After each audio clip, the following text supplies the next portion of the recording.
दोस्तों, क्या आप इस सवाल का जवाब देने में सक्षम हैं या नहीं?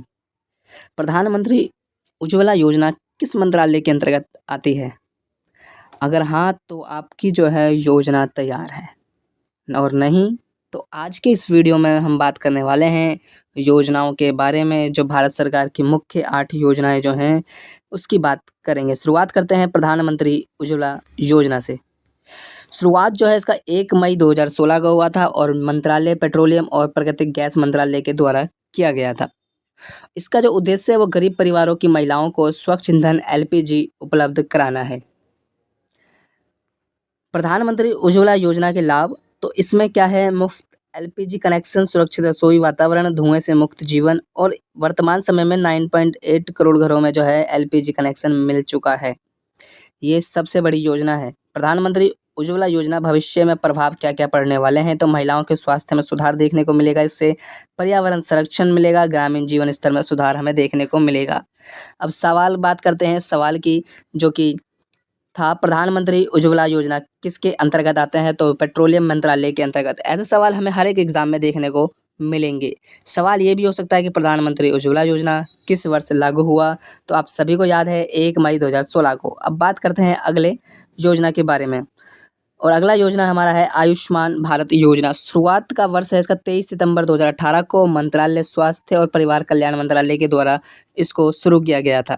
इसका उद्देश्य है हर गरीब परिवार को गुणवत्तापूर्ण स्वास्थ्य सेवाएं प्रदान करना। आयुष्मान भारत योजना के लाभ क्या क्या हैं, तो 5 लाख तक मुफ्त इलाज, कैशलेस सेवा, सरकारी और निजी अस्पतालों में सुविधा देता है। और भविष्य में प्रभाव क्या क्या हैं हो पड़ सकते हैं, गरीबों पर स्वास्थ्य का खर्च का बोझ घटेगा, सार्वजनिक स्वास्थ्य ढांचे में सुधार होगा, और ग्रामीण क्षेत्रों में बेहतर स्वास्थ्य सेवाएं होगी। सवाल करते हैं अब एक क्वेश्चन कि आयुष्मान भारत योजना के अंतर्गत परिवार को कितनी राशि तक स्वास्थ्य बीमा मिलता है, और इसका आंसर है 5 लाख तक। बात करेंगे हम अगली योजना के बारे में। उससे पहले अगर आपने हमारे चैनल को सब्सक्राइब नहीं किया है तो सब्सक्राइब कर लीजिए। हम ऐसी ही वीडियो बनाते रहते हैं जो कि काफ़ी ज़्यादा इंपॉर्टेंट रहती है एग्ज़ाम के लिए, क्योंकि योजना से जुड़े जितने भी एग्ज़ाम हैं, चाहे वो यूपीएससी, एसएससी, पीसीएस, कोई सा भी एग्ज़ाम क्यों ना हो, सभी में योजना के सवाल आते हैं और इसको करना ज़्यादा मुश्किल नहीं होता है। सिर्फ थोड़ी सी जानकारी की ज़रूरत है और ये क्वेश्चन जो है आराम से हो जाते हैं। अगली योजना पे बात करते हैं तो प्रधानमंत्री किसान सम्मान निधि योजना। शुरुआत का वर्ष इसका 2 फरवरी 2019 में किया गया था। मंत्रालय कृषि एवं किसान कल्याण मंत्रालय के द्वारा शुरू की गई ये योजना है। इसका उद्देश्य है छोटे और सीमांत किसानों को वित्तीय सहायता प्रदान करना है। अब बात कर लेते हैं इसके लाभ के बारे में, तो हर साल 6,000 की सहायता 3 किस्तों में सीधे बैंक खाते में ट्रांसफ़र की जाती है। 14 करोड़ से अधिक किसान इसके लाभार्थी हैं। भविष्य में क्या क्या लाभ प्रभाव देख सकने को हमें मिल सकता है, तो किसानों की आय में वृद्धि देखने को मिलेगी, कृषि लागत में मदद मिलेगी इस योजना के कारण, और आर्थिक रूप से किसानों का सशक्तिकरण होगा।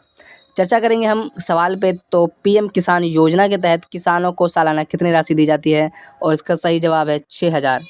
तो आप सभी योजना पे नज़र बनाए रखें। आप चर्चा करेंगे अगली योजना के बारे में, जिसका नाम है जल जीवन मिशन। शुरुआत का वर्ष 15 अगस्त 2019 था। मंत्रालय जल शक्ति मंत्रालय, और उद्देश्य हर ग्रामीण के घर में जल से नल पहुँचाना इसका उद्देश्य है।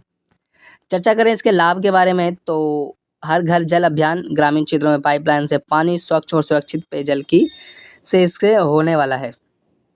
अब भविष्य में क्या क्या प्रभाव हमें इस योजना से देखने को मिलेंगे, तो स्वास्थ्य समस्याएं कम होगी, गांवों में जीवन स्तर में सुधार होगा, महिलाओं को पानी लाने से मुक्ति मिलेगी। तो ये सभी जो है भविष्य में हमें इस योजना के प्रभाव देखने को मिलेंगे, जो कि इसके लाभ भी हो सकते हैं। अब बात कर लें जल जीवन मिशन के एक सवाल। जल जीवन मिशन उद्देश्य क्या है, तो हर घर बिजली, हर घर गैस, हर घर जल, और हर घर में स्कूल। तो उसका सही जवाब है हर घर में जल।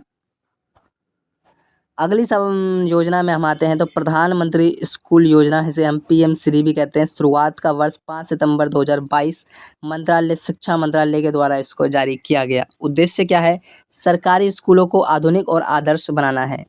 अब इस योजना के क्या क्या लाभ मिल सकते हैं, तो 14,500 स्कूलों का चयन किया गया है इस योजना के तहत। स्मार्ट क्लास, डिजिटल लैब, शिक्षा गुणवत्ता में सुधार की बात कही गई है इस योजना में। भविष्य में क्या प्रभाव पड़ने वाला है इस योजना से, तो सरकारी स्कूल की छवि सुधरेगी, विद्यार्थियों को बेहतर सुविधा मिलेगी, राष्ट्रीय शिक्षा नीति 2020 का क्रियान्वयन भी इस नीति के तहत होगा। सवाल है अब एक सवाल करने का, तो पीएम श्री योजना किस क्षेत्र से संबंधित है? तो इसका सही जवाब है शिक्षा। अब चर्चा करेंगे अगले योजना के बारे में, तो one nation one ration card योजना आपने चर्चा में काफ़ी ज़्यादा सुनी होगी और शुरुआत का वर्ष है जून 2020। कोविड के दौरान इसकी शुरुआत करी गई थी। मंत्रालय खाद्य और सार्वजनिक वितरण मंत्रालय इसका मंत्रालय है। किसी भी राज्य से राशन प्राप्त करने की सुविधा देना, और इसका जो one nation one ration card योजना को लाने का जो उद्देश्य था वो ये था, जो हमारे मजदूर भाई हैं उनको जो है किसी भी शहर में राशन मुहैया कराना, ये इसका मेन उद्देश्य था। और लाभ क्या क्या मिलने वाले हैं? प्रवासी मजदूरों को लाभ मिलेगा, समान वितरण प्रणाली लागू होगी, डिजिटलीकरण राशन कार्ड होगा। अब इसके प्रभाव भविष्य में क्या पड़ेगी इसको भी देख लेते हैं। तो भुखमरी में कमी आ जाएगी, माइग्रेशन के दौरान सहूलियत होगी, यानी राशन की टेंशन नहीं होगी, राशन व्यवस्था में पारदर्शिता भी देखने को मिलेगी। अब वक्त है एक सवाल का, तो one nation one ration card योजना NONORC योजना का मुख्य उद्देश्य क्या है? तो इसका उद्देश्य एक राशन कार्ड प्रणाली योजना। आते हैं अगले हम अपनी योजना पे, तो मिशन कर्मयोगी योजना, ये भी आपने जरूर सुनी होगी। शुरुआत का वर्ष सितंबर 2020 है और मंत्रालय है कार्मिक लोक शिकायत और पेंशन मंत्रालय। उद्देश्य क्या है? तो सरकारी कर्मचारियों को डिजिटल प्रशिक्षण देना इसका उद्देश्य है। तो इसके अंतर्गत क्या क्या होगा? तो योग्यता आधारित प्रशासन, ई लर्निंग प्लेटफॉर्म, सार्वजनिक सेवा में दक्षता देखने को हमें मिलेगी। बात करें मिशन कर्मयोगी योजना के बारे में, तो भविष्य में क्या क्या प्रभाव देखने को हमें मिलेगा? तो नौकरशाही में सुधार देखने को हमें मिलेगा, सरकारी सेवाएं बेहतर होगी, कर्मचारियों की क्षमता में जो है वृद्धि देखने को मिलेगी। अब सवाल है, एक सवाल करते हैं, तो मिशन कर्मयोगी योजना किसके लिए है? और इसका आंसर है सरकारी कर्मचारियों के लिए मिशन कर्मयोगी योजना है। तो ये कुछ योजनाएं थी जिस पे हमने चर्चा की। मैं अगर सही बताऊँ ना, तो योजना से जुड़े जितने भी सवाल है उसको करना बहुत ही आसान है, क्योंकि हल्की सी अगर इन्फॉर्मेशन थोड़ी सी भी अगर आपकी योजना में है तो आप उस सवाल को आराम से कर सकते हैं।